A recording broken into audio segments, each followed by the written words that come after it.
The Konoha 12 are a popular group among the Naruto community, for obvious reasons because they consist of all the central characters. But they also, at the same time, consist of the relatively skilled individuals such as Naruto, Sasuke, and Rock Lee. Most of these young ninja have overcome very powerful opponents even during their Part 1 Genin days. So today, we're going to see how each one of them would fare against another individual around their same age that also has fought against many opponents and overcome many overwhelming individuals, Edward Elric. Edward Elric is the Fullmetal Alchemist and is a formidable opponent with his alchemical abilities and combat prowess. His unique skill set allows him to adapt to various combat situations, making him a tough adversary for the Konoha 12. So today, we're going to explore how Edward Elric could combat and potentially defeat each member of the Konoha 12 in a 1v1. For context, just in case anyone is wondering, we are discussing each Konoha 12 member during their time in Part 1. For some of them, namely the boys who went on the Sasuke retrieval mission, we will be talking about two separate versions and seeing how Edward would do in a fight in both scenarios. Also, I will discuss certain aspects of these other scenarios when we get to the more powerful opponents, so stay tuned. And when it comes to the versions of Edward we're going to be using pretty much end of the series Edward, not like his final fight with Father, mind you, where he had like both of his human limbs, because in that fight, in that section of the fight, it just seemed like he was on a god tier level, even though he was just a normal alchemy. He just seemed like he had a mental amp, probably because he was pissed off that Al had to sacrifice himself. But yeah, let's just say this is like end of series Ed, like his final fight with Pride. So like all the experience he's accumulated in the series, but not where he's like super overpowered. Real quick, if you haven't yet, make sure you like the video and subscribe to the channel if you haven't already. I really appreciate you guys and all the support y'all have given, especially with this video. I'm really excited for this video and I hope to do more crossfers like this in the future. Let me know in the comments what other crossfers videos y'all want me to do. I have an idea for one, but just let me know in the comments. But yeah, make sure you guys like and subscribe to the video if you haven't already. Before we get into each fight, I need to do a general breakdown of Edward's abilities in case those watching are not familiar with Fullmetal Alchemist. Edward's primary ability is alchemy, the science of understanding, deconstructing, and reconstructing matter. Unlike most alchemists, Edward can perform alchemy without a transmutation circle, a feat that he achieves after seeing the truth during a failed human transmutation attempt. This ability allows him to transmute objects instantly just by clapping his hands, providing a significant advantage in battle. One of Edward's most notable physical traits is his automail limbs. After losing his right arm and left leg in the failed human transmutation, Edward receives a mechanical prosthetic known as automail. These limbs are not only functional, but also are incredibly durable, enabling Edward to engage in intense combat without limiting limitations of ordinary limbs. Edward's combat skills are exceptional. He combines his alchemical prowess with martial arts, making him a formidable opponent. He and his brother Alphonse were trained for years under the tutelage of Izumi Curtis, another skilled alchemist whose martial arts with immense physical strength. He often transmutes his automail arm into a blade or other weapons, adapting quickly to the needs of battle. His agility and quick thinking further enhance his effectiveness in combat situations. Another significant feat is Edward's intelligence and resourcefulness. He is a prodigy in alchemy, having become a state alchemist at a young age of 12.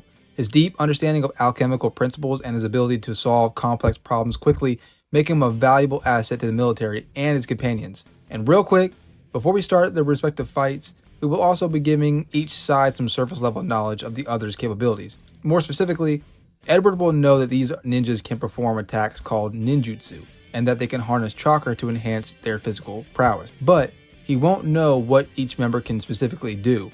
Likewise, the Konoha 12 will know that Edward can perform alchemy, but they won't know specifically what he can do with it. So to start off, we have Edward versus Sakura, who is without a doubt the least impressive of the Konoha 12. Like, I'm sorry for any Sakura lovers out there. This isn't a slam on her or her character, but it is definitely the truth. Even if you take Sakura at her most impressive in Part 1, which is her fight against the Sound Ninja in the Force of Death, she still has nothing that can even remotely combat Edward.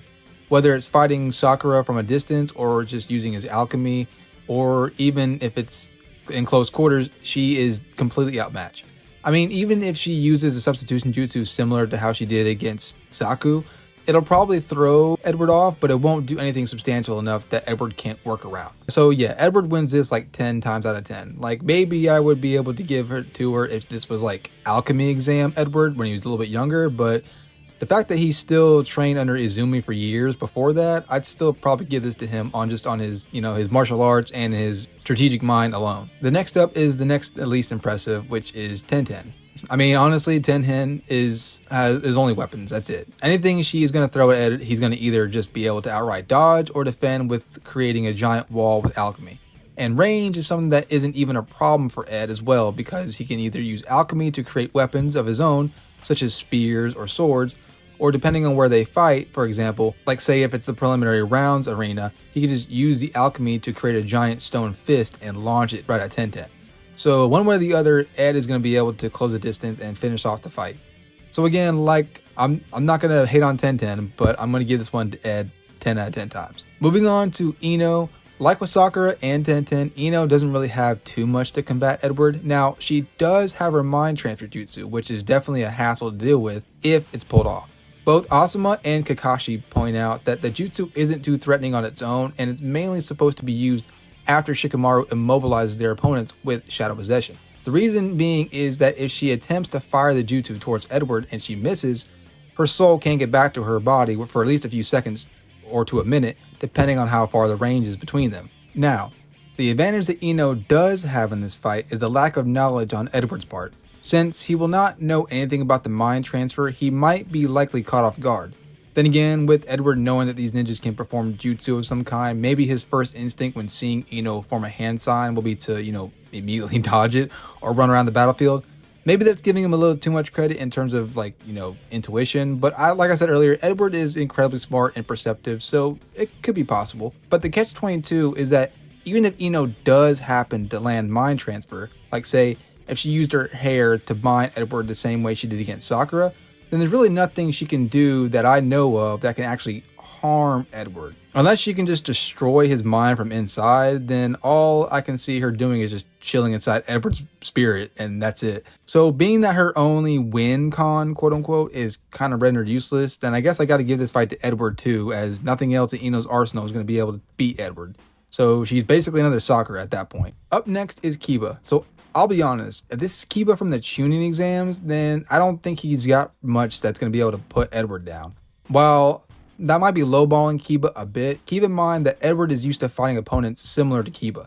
For example, in Fullmetal Alchemist Brotherhood, Edward fought against two chimeras, which are humans fused with animals through alchemy, and can transform into the respective animal form at will. In this case, he basically fought against an enhanced lion and gorilla at the same time, while in the cover of smoke, meaning he was fighting both while he was practically blind.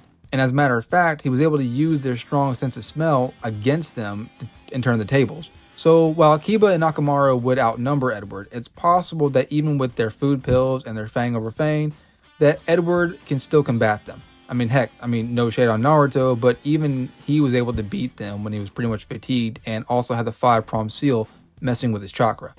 And this was Kiba at pretty much in top shape, as his team was among the first to make it to the tower during the Forest of Death tuning exams. Edward can still use the terrain to his advantage by creating walls or barriers to defend and use projectile attacks. Not to mention, Edward actually does pack a serious punch even with his human limbs. But with his Automelt arm, Ed punched Greed's ultimate shield multiple times at point blank and was still functional enough to keep fighting with it. And Greed's shield is basically harder than diamonds, so yeah, Edward's Automelt arm is no joke.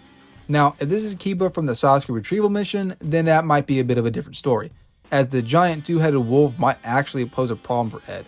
Now, while Ed has been shown fighting something as large as in size as Kiba's two-headed wolf, such as Envy in their giant Leviathan form, Edward wasn't doing too well against them.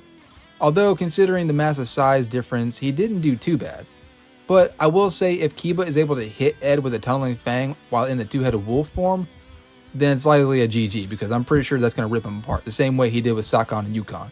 The only thing I can say for Ed in that case is that if he's consistently able to put up walls and barriers to defend against a two-headed wolf long enough, then he might be able to pull out a win, as Kiba only has a few shots of it in that form.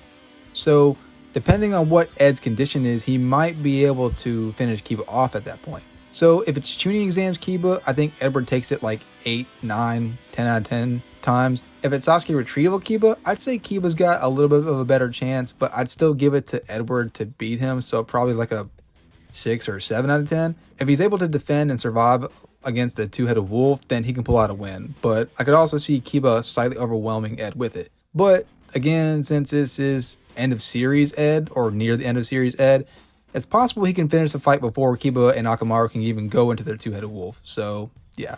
Moving on to Hinata. Now, if we're talking about semi-bloodlusted Hinata during the preliminary rounds, then she might actually pose a bit of a threat. Now, when it comes to her and Ed throwing hands, while Edward is definitely very skilled in hand-to-hand, his hand-to-hand fighting is different than Hinata's. In fact, I'd actually put Ed's martial arts skill on the same level as like base Lee. But the thing is, with Lee's taijutsu and, in this case, Ed's martial arts, is that they aren't precise fighters like the Hyuga are trained to be. Their taijutsu is very specific and attack their opponent's chakra points and, by extension, their vital organs. Now, while Edward doesn't necessarily have chakra, Hinata can still do some serious damage to his organs.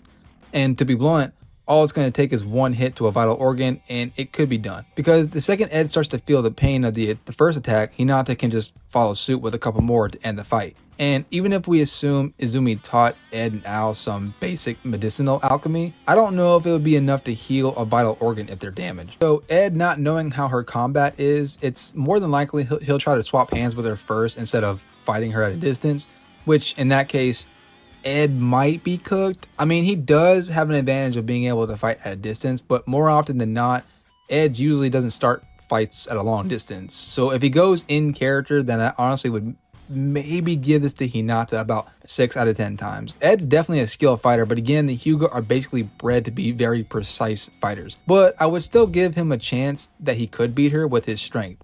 As, like I said earlier, Edward's punches are no joke even from his human limbs, and his automail limbs like pack a serious punch, enough to at least make Greed feel some type of way after Ed punches him multiple times. So I mean, maybe he could overwhelm her with her physical strength. And the only reason I'm even giving this to Hinata even a little bit is because if she just hits one vital organ, it might be done. And again, she's very precise. So if this is bloodlusted Hinata or semi-bloodlusted Hinata, I think she might be able to take it if Edward goes in close quarters. Next up is Shikamaru. Like with Kiba, we'll use two versions, Chunin exams and Sasuke retrieval. If this is Chunin exam Shikamaru, unfortunately he's kind of in the same position as Ino in this fight. Now, when it comes to tactics, Edward is no slouch. Like, he was able to pull off a clever tactic to beat Longfon during their first encounter, and he pretty much did it on the fly too. But Edward's genius comes more from him being a scientist rather than a tactician. Again, that's not to say Edward isn't gifted in that area either, as he is very perceptive, like when he was able to figure out how Greed's ultimate shields work and knew how to counter it. But I'm not so sure if I could put his tactical skills above Shikamaru's. Besides which, it would seem as though we see more feats from Shikamaru in that aspect than we do with Ed. But the thing is that if this is Chunin exam Shikamaru, then there isn't too much he can do even if he catches Ed in the shadow possession. If he catches him, he can't exactly make Ed hurt himself, as that will also injure Shikamaru. Just like when he had Gaara caught in his shadow possession, and when Naruto punched Gaara, it injured Shikamaru as well. If Shikamaru takes control of Ed and tries to clap his hands by way of using Ed's alchemy against him, I don't think it would work either, as I'm pretty sure it's Ed who decides what is made and how it's made. And in fact, if Shikamaru attempts that, he could backfire, as Ed could just use the opportunity to use alchemy to make a giant stone fist or something and just launch at Shikamaru and break the shadow possession. This would also be assuming that Ed would get caught in the first place. Even though he wouldn't know about the shadow possession due to specifically seeing an actual shadow coming right at him, he'd likely try to avoid it. Ed can also use his alchemy to try to change the terrain of the battlefield to also possibly hinder the shadow as well. I mean, not to mention, Ed has had similar experience against fighting shadows in the first place. Case in point, when he fights against the homunculus Pride, who literally uses shadows to fight. Granted, they attack in a different way, but still, the point still stands. Now, I'm not saying that it's impossible for Shikamaru to catch Ed, especially if this is Sasuke retrieval Shikamaru. And if it is Sasuke retrieval Shikamaru, if he does actually manage to capture him, he can probably kill him with a Shadow Strangle Jutsu. If we put Ed in the same position as Taiyuya, then Shikamaru can use weapons at his disposal to catch Edward's shadow and kill him with Shadow Strangle. With this fight, it all comes down if you think Shikamaru can outsmart Ed. And just going off feats, I think I'd have to give this one to Shikamaru. All that being said, I still think it's possible Ed might just be able to outright speed blitz Shikamaru before any shadows are even caught. Now, this is where I start breaking down Edward's speed and applying it to this video, because I think the fights going forward, speed might be a deciding factor in those next entries. So the best way I can describe Edward's speed feeds are describing 2 takes in the series. So I'll break down the takes of his speed and say how fast I think he is compared to Naruto characters. So the best place I know to start with take 1 is his fights with Scar. Edward fights Scar 3 times within the entire manga. The first time is kind of a one-sided stomp in Scar's favor. In the second fight, Edward is shown to be relative to Scar in terms of just overall combat. Yes, for the most of the fight, it was a 1v2 with Ed and Alphonse versus Scar, but there was a couple times in that fight that both Ed and Al had a solo encounter with Scar, and Edward was showing relativity to Scar. In the third fight, Ed is basically stated by Zampano to be faster than Scar. Now, to be fair, this was Ed with his Northern Automail, which made his Automail incredibly lighter, which made his attacks faster. Which, funny enough, this means that Edward without Automail is way faster than Scar. So, I think at bare minimum, you can say that Edward is on the same speed as Scar, who is one of the more physically stronger and more physically capable fighters in the manga. Now, the thing is, Scar was able to go toe-to-toe with King Bradley at the end of the series, and Bradley is also noted to be one of the stronger characters in the series. Now, to be fair, Bradley was wounded in a previous fight, but there is a couple things to note though. That first of all, even when he was wounded, Zampano was pretty convinced that even if all 4 of them, Zampano, Jurso, Mei, and Scar, jumped him at the same time, they still would not be able to beat him, even when he was wounded. The second thing is that in his previous fight before this, Bradley was able to take out a platoon of soldiers and a tank within less than a minute before 1v2ing both Greeling and Fu at the same time. And Greed and Fu are both ninjas. I mean, in their own respective universe, but they're still ninjas. Incredibly fast, incredibly durable, and he was still able to pretty much beat them. The only reason they even won in the first place was because of some outside help from Buccaneer and Fu's sacrifice, and the soldiers that were there too. So this puts Edward at bare minimum Scar's level of speed. At mid-level would be the same level as Ling and Fu, and at best as fast as Bradley. Now, here's where I feel like he scales to the Naruto characters. It's just my opinion, but I think just off of what we've seen, I would probably say that Edward is as fast as Weightless Lee. At bare minimum, low end relativity to Weightless Lee. Maybe right on the cusp of Weightless Lee at worst, but I personally think he's right on that level of Weightless Lee. The second take regarding Ed's speed speaks more to his reaction time, more so than his travel speed or his combat speed, and it might not seem as impressive, but I still think it's worth bringing up. In the beginning chapters of the manga, when Father Cornello is talking to Edward and Alphonse, Father Cornello automatically makes a automatic machine gun out of thin air and just starts firing at Ed now on the spot. Edward has enough time to clap his hands, put him on the ground, and summon a giant wall to defend himself, and enough time for any of the bullets actually fire on him. So I think his reaction time is at worst bullet level. Which, yeah, it's not a lightning timer feat, but I still think it's worth bringing up. All in all, if this is tuning exam Shikamaru, then I'd say I give this fight to Edward about 9 out of 10 times. If it's Sasuke retrieval, then I'd give it to Edward again about 7 out of 10 times. I think his speed and familiarity against fighting with shadows might lend a huge help to him, though I'm fully willing to admit that Shikamaru could possibly catch him in a plan and kill him with Shadow Strangle. Next, we have Neji. Now, this one is actually going to be the same as Hinata, just a little bit worse in Ed's case. Now, I know Ed's speed could be a problem for Neji and Hinata, but again, the Hyuga are specialized in close quarters combat. And on top of that, both versions of Neji have the 8 trigrams palm rotation, which likely is able to deflect anything Edward's going to throw at him. The only thing I could say for Ed is that if he's able to keep up the attack from a distance and make Neji consistently use his rotation in order to drain out his chakra, then I feel like he could take it, which I think is an actual possibility. Neji might be able to throw hands faster than Ed, but Ed can possibly avoid Neji if he tries to rush him, and might allow him to still attack from a distance in order to keep Neji from using rotation. With this fight, I'd probably have to give it to Neji more often than not, probably a 7 out of 10. Again, like with Hinata, in character, they might start fighting with hand-to-hand close quarters, in which case Neji is definitely going to take the advantage. and capitalize on it and shut Edward's organs down. Moving on to Shino. Shino is a dangerous one for sure. While he doesn't really specialize in taijutsu, he's definitely proficient in sneaky long-range fighting. Ed, not having knowledge of what the beetles necessarily do, Shino can definitely take the advantage of that and scatter the beetles around the battlefield in order to catch Edward off guard and swarm him. Even if Ed makes a barrier around himself, it's likely the beetles can just bury underground and just get through the barrier anyway. Now granted, Edward can just use his alchemy on the beetles themselves if Shino tries to launch them towards them. But the problem is that even if it's just a few of Shino's beetles are able to get into Ed's metal arm, then they can just shut his arm down the same way they were able to do with Crow and the Conqueror fight. And if that happens, it's pretty much GG for Edward. I would say that he could speed blitz Shino, but this time it's going to be a little bit tougher with the beetles likely being able to surround Shino for defense, and that he can just keep up the distance at the same time. Ed's best chance for this one is to play defense and continue to use his alchemy on the beetles when they try to swarm him, until he can make an opening to blitz Shino.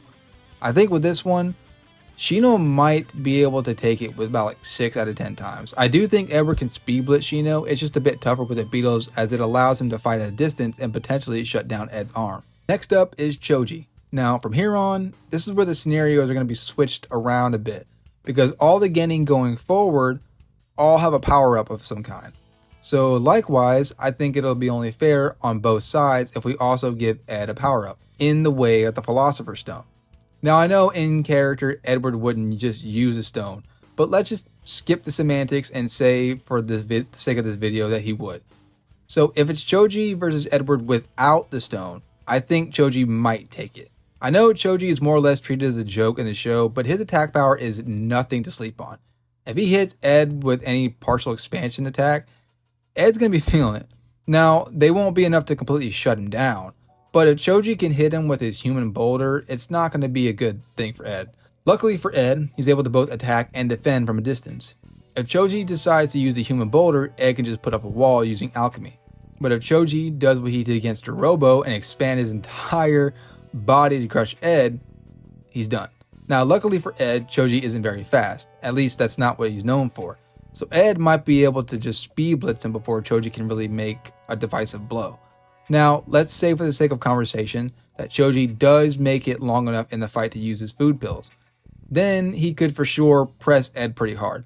The thing is, I personally feel like only the red pill is going to be enough to beat Ed. If he does use the red pill, I think he does overwhelm Ed, and I think he could probably end the fight because Choji just hit Jirobo twice after he took the red pill. Like he got him with a good old elbow, and then his second attack pretty much finished him. But in the second scenario, if Ed has a stone, then even with the red pill, Edward's got the advantage, as nothing Choji can do is strong enough to combat the stone.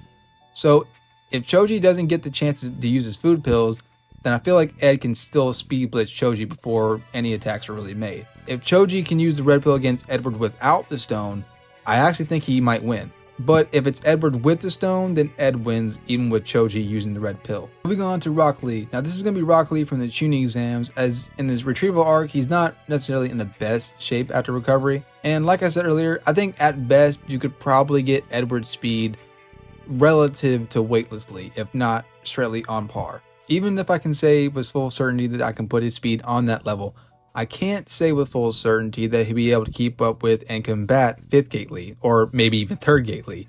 Like, Ed is strong, no doubt, but 5th Gate Lee is borderline inhuman when it comes to physical strength, even as a kid. I mean, to be frank, even if Ed had the stone, I'm not too sure if even that would help. Sure, the stone is extremely powerful, and in essence, he could kill Lee with it, but what good is all that power if Ed can't even catch his opponent? The only thing I can say for Ed is that if he has a stone, he might be able to consistently heal himself against Lee's attacks with it. And if he can do so long enough for Lee to wear off his gates, then Ed can use the opportunity to end the fight right then and there. Even though Ed doesn't specialize in medicinal alchemy, the stone can amplify any medical alchemy Ed does have.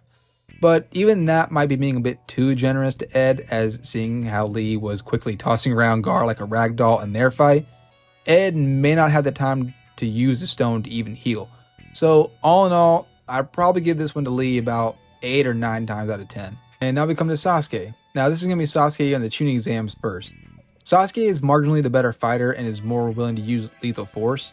though Ed is no slouch. They're of even speed, I would say. Ed might be slightly faster in close quarters, but Sasuke can follow him with a Sharingan, so it kind of evens out. They're close enough in martial arts skill to say that this won't be decided by a physical exchange. Ed just has to clock Sasuke one good time with his metal arm, and carbon steel or not, Sasuke might be cooked.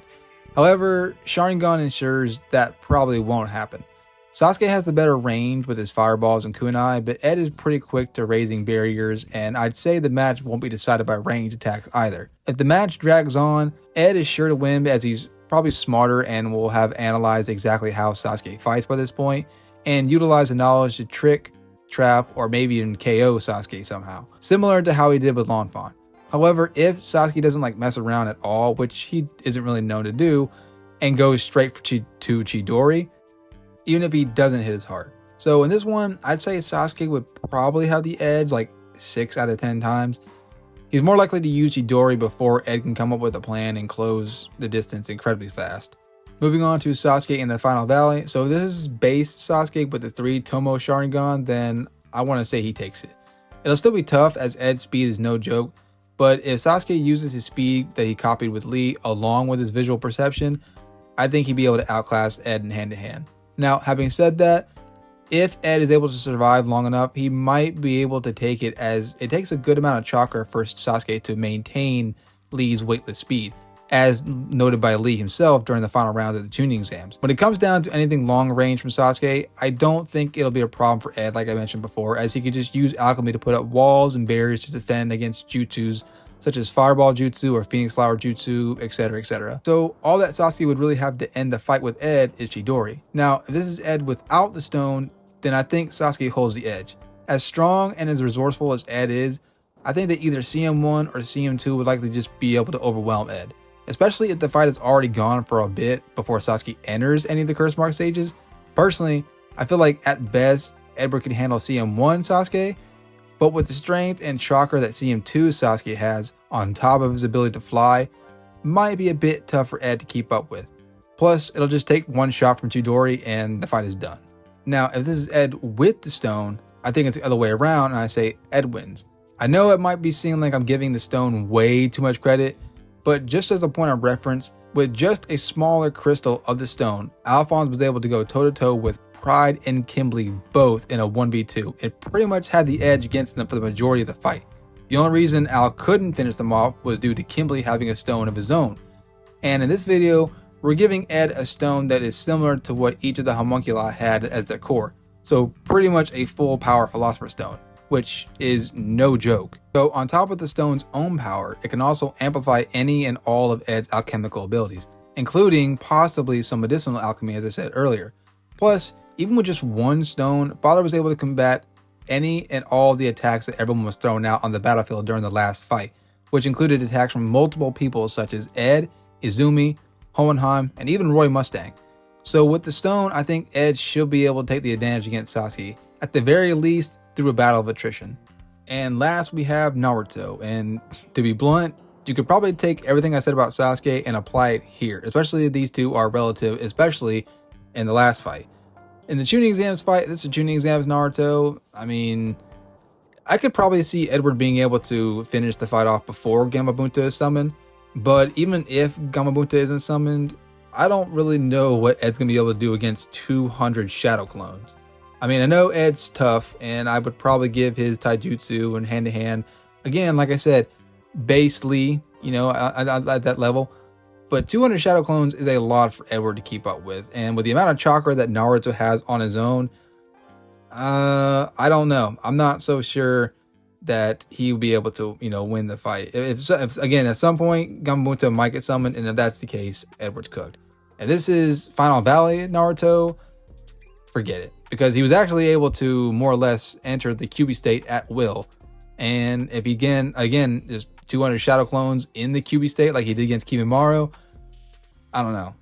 I'm not entirely sure. I'd probably want to give it to him, but I just don't know. One Rasengan might just be too much. And with the amount of chakra that Naruto has, yeah. And if he goes into one tail, even more so, just forget about it. But conversely, like I said with the Sasuke stuff, if he has the stone, he's going to be able to overwhelm that one tail. I know y'all think I'm giving the stone too much credit, but the Philosopher's Stone is one of the most broken and most powerful things in anime. So if he has the stone, I think he does beat Naruto. Let me know in the comments if y'all think I'm gassing Edward up too much, I'm giving him too much credit, or if you think I'm giving the Philosopher's Stone too much credit. I think if anyone does get on to me, I think that's probably what I'm going to get on to about the most, about either giving the stone too much credit or Edward too much credit. Or who knows, maybe people might think I'm giving the Konoha 12 too much credit and that Edward might just be way more stronger than all of them. So let me know in the comments what you guys think. I really hope you did enjoy this video because it's my first cross-verse in a long time. So I really hope you like this video. This is my 2 favorite series in the world, so I'm really hoping y'all enjoy this one. I hope I did good enough. But let me know in the comments what you guys think. Let me know what kind of cross-verse videos you want me to do in the future. But thank you all for watching. Till my next one, Lightning Snow, out.